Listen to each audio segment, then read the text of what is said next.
A Trindade.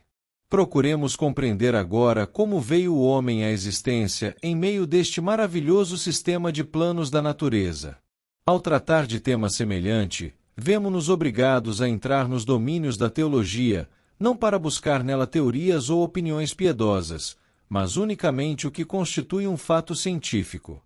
Quando inquirimos estes anais, desejosos de descobrir a origem do homem, que é que vemos? Vemos que o homem é resultante de um esplêndido sistema de evolução claramente definido e efetuado, ao qual parecem convergir três correntes de vida divina. Uma das sagradas escrituras do mundo diz que Deus fez o homem à sua imagem, e se compreende bem esta afirmação, ver-se-á que encerra uma grande verdade oculta. Todas as religiões concordam em descrever a divindade, em sua manifestação. Ver-se-á também que a alma do homem é trina. Entre ambas essas afirmações há uma profunda relação. É preciso compreender bem que não falamos do absoluto, do supremo e do infinito, pois dele nada sabemos senão que existe, mas da gloriosa manifestação daquele que nossa filosofia chama o Logos do sistema. Todas as dissertações que temos podido ouvir acerca da divindade, tudo quanto se tem dito de bom e belo, é verdade, embora em nossos dias se costume atribuir-lhe o que não é bom.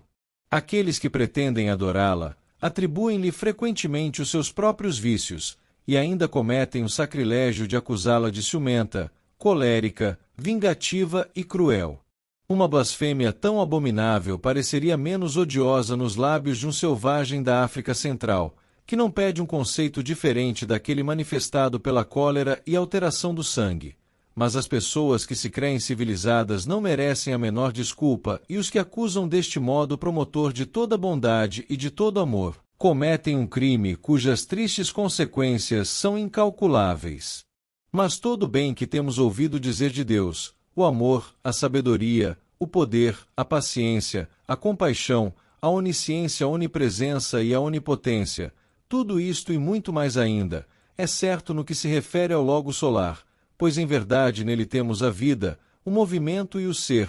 Atos, capítulo 17, versículo 2. É necessário ter presente que em teosofia não fazemos desta verdade objeto de uma piedosa opinião ou artigo de fé.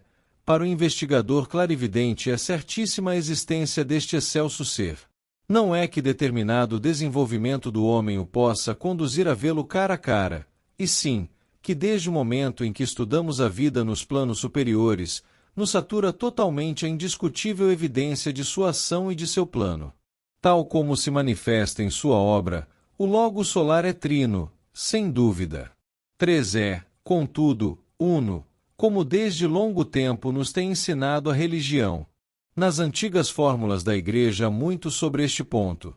No entanto, à luz dos ensinamentos teosóficos se vê que o dogma é uma representação notavelmente exata e muito bela dessa verdade, embora lhe tenham sido intercalados trechos do mais degradado materialismo. A verdadeira beleza do credo de Atanásio, por exemplo, só pode ser compreendida quando estudado versículo por versículo, com a ajuda de diagramas teosóficos. Não pretendemos descrever explicitamente esta manifestação, pois está muito acima de nossa faculdade de representação e compreensão. Mas temos de coligir uma parte mínima de sua ação por meio de alguns símbolos simples, como os que figuram na lâmina 2. Ali se verá que no plano supremo de nosso sistema a trina manifestação de nossos logos está representada por 3 círculos que simbolizam os seus aspectos com seus peculiares atributos e qualidades. Em seu primeiro aspecto não pode manifestar-se num plano inferior ao supremo, enquanto que no segundo, desce ao plano imediatamente inferior, de cuja matéria se reveste. Ao manifestar-se assim, o Logos se diferencia de certo modo do primeiro aspecto do qual emana. Em seu terceiro aspecto desce até a parte superior do plano átmico ou nirvânico, cuja matéria atrai para si. Esta é a terceira manifestação. Convém advertir que estas 3 manifestações são inteiramente distintas uma de outra, em seus respectivos planos, e contudo, basta seguir as linhas pontilhadas na lâmina 2 para nos convencermos de que estas pessoas distintas são em realidade aspectos do Uno. Se consideramos estes aspectos como pessoas, resulta ser muito diferente cada uma em seu próprio plano. Diagonalmente não se descobre nenhuma relação entre elas, e não obstante, perpendicularmente estão unidas no nível supremo onde as três são uma. Agora compreenderemos por que é que a Igreja, ao definir o dogma da Trindade, diz que Deus é um só com três pessoas distintas, sem confundir as pessoas nem separar as substâncias, isto é, que não devemos jamais confundir a atuação das três distintas manifestações, cada uma em seu próprio plano, nem devemos esquecer jamais a eterna unidade da substância, que constitui a base de todas as coisas no plano supremo.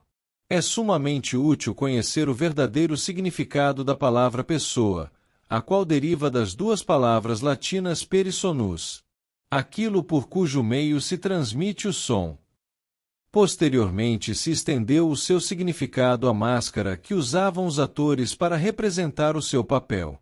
Assim chamamos personalidade ao conjunto de veículos inferiores e temporários de que se reveste o ego ao reencarnar-se. O mesmo sucede com as distintas manifestações do Uno nos diversos planos, as quais se consideram como pessoas. Portanto, importa dizer, uma é a pessoa do Pai, outra do Filho e outra do Espírito Santo, mas a divindade do Pai, do Filho e a do Espírito Santo são uma, sua glória é a mesma, e coeterna sua majestade.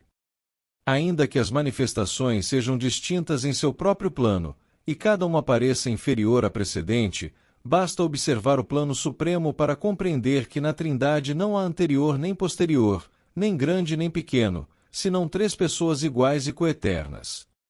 Assim, pois, cada pessoa é por si mesma Deus e Senhor, e no entanto, não são três deuses, nem três senhores, senão um só Deus e um só Senhor. Deste modo se torna clara e luminosa a exposição dos atributos do segundo aspecto do Logos e de sua descida na matéria, o qual, segundo se infere da lâmina 3, encerra outro significado mais profundo. Mas o significado referente a esta sublime descida do Logos na matéria é tão verdadeiro como já dito, pois ao considerar a segunda pessoa da Trindade no plano supremo como divindade essencial, que anima a manifestação num plano relativamente inferior, embora incompreensível para nós, vemos que o segundo Logos é Deus pela substância de seu Pai, engendrado antes dos mundos, ou séculos, e ao mesmo tempo é homem nascido no mundo pela substância de sua mãe. E ao considerá-lo como um aspecto da divindade, vemos que ele existia antes do sistema solar, mas a sua manifestação na matéria do plano paranirvânico ou anupadáquico se efetuou quando já existia o sistema. Assim, pois, ainda que seja Deus e homem, não são dois de modo algum, senão um só Cristo, não pela descida de sua divindade na carne, mas pela ascensão de sua humanidade a Deus.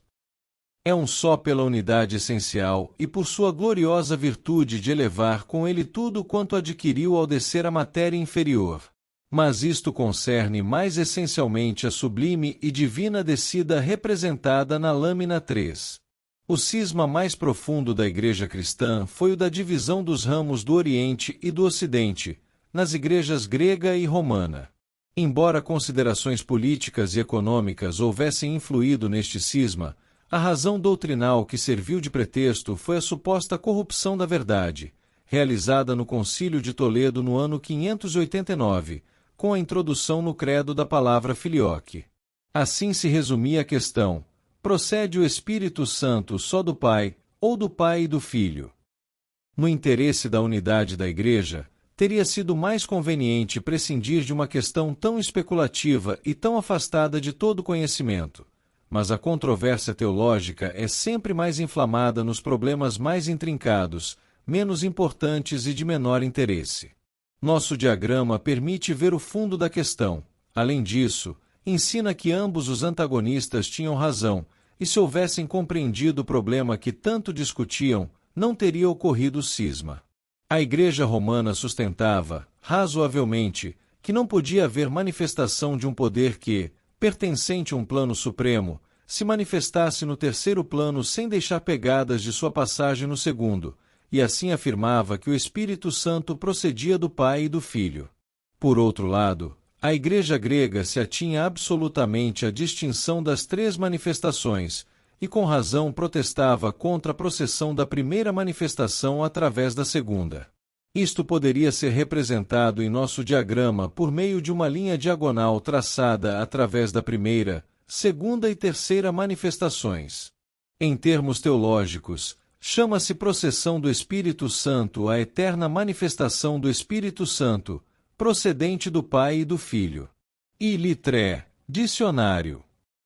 A linha pontilhada que figura à direita da lâmina 2 demonstra como desce o terceiro aspecto da divindade através dos planos, manifestando-se finalmente no nirvânico. Esta é a chave do problema, e demonstra-nos absoluta harmonia entre as duas opiniões divergentes. Comparando a trindade do ego humano com a superior trindade divina, notamos de que maneira maravilhosa é o homem à imagem de Deus. Os conceitos ortodoxos são tão cruamente materialistas que se interpretou literalmente este trecho, referindo a imagem ao corpo físico do homem como se Deus houvesse dado ao corpo do homem a forma que, segundo predisse, seria a que o Cristo assumiria ao vir à Terra. Isto é um exemplo notável de confusão mental, mais estranha ainda nos teólogos. Se examinarmos a lâmina 2, veremos o verdadeiro significado destas palavras. Não o corpo físico do homem, mas, sim, a constituição de sua alma reproduz com maravilhosa exatidão o processo da manifestação divina. Assim como os três aspectos da divindade se resumem no plano supremo, assim também a chispa divina do espírito do homem tem trino aspecto no plano nirvânico. Em ambos os casos, o segundo aspecto da divindade pode descer ao plano imediato inferior e revestir-se da matéria do mesmo, e também o terceiro aspecto pode descer aos outros dois planos imediatamente inferiores, seguindo o mesmo processo. Assim, pois, em ambos os casos existe a trindade na unidade, distinta em sua manifestação e em sua essência. Cada um dos três aspectos, pessoas ou manifestações do Logos, tem sua função especial a cumprir, na preparação e desenvolvimento do ego humano. A lâmina 3 nos ajudará a explicar estas funções. Do mesmo modo que na lâmina 2, as subdivisões horizontais designam os planos acima dos quais figuram os três símbolos pertencentes à série descrita por H.P. Blavatsky em A Doutrina Secreta. O círculo superior com um ponto central representa o primeiro aspecto do Logos e significa a manifestação primordial de nosso sistema solar. O segundo aspecto do Logos está simbolizado por um círculo com um diâmetro horizontal, que expressa a dupla manifestação relacionada com a segunda pessoa de qualquer das duas trindades. O círculo inferior contém a cruz grega, que é um dos símbolos mais comuns do terceiro aspecto do Logos.